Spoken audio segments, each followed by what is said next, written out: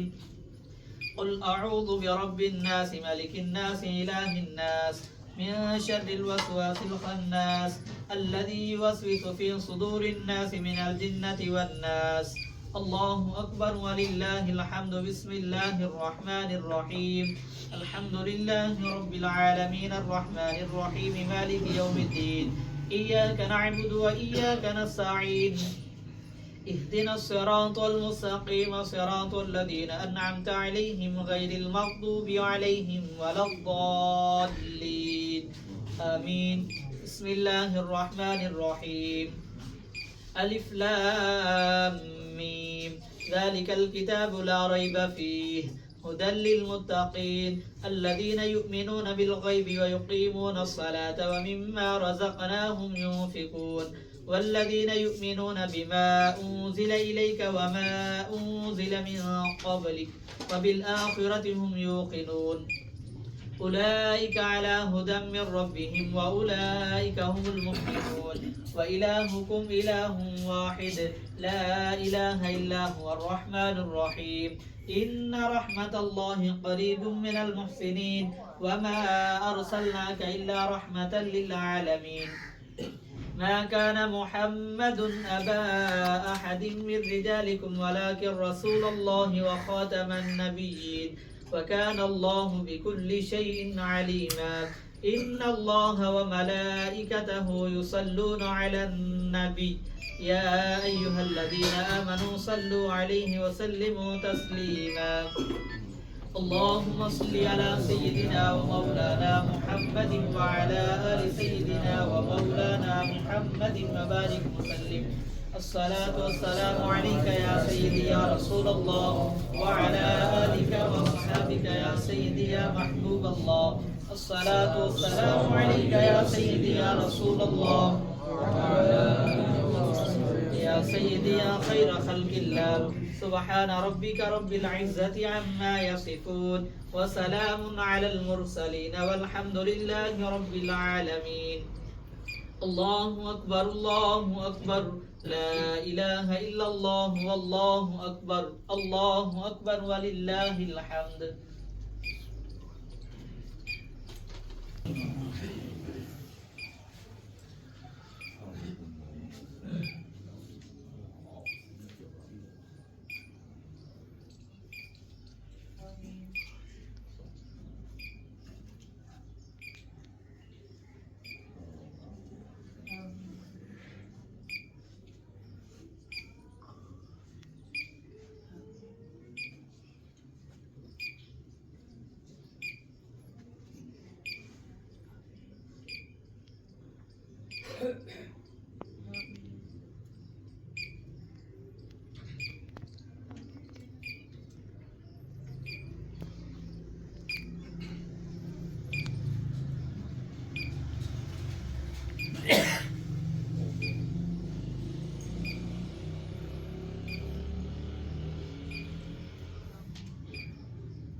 اللهم اجعل مصواه بالجنة.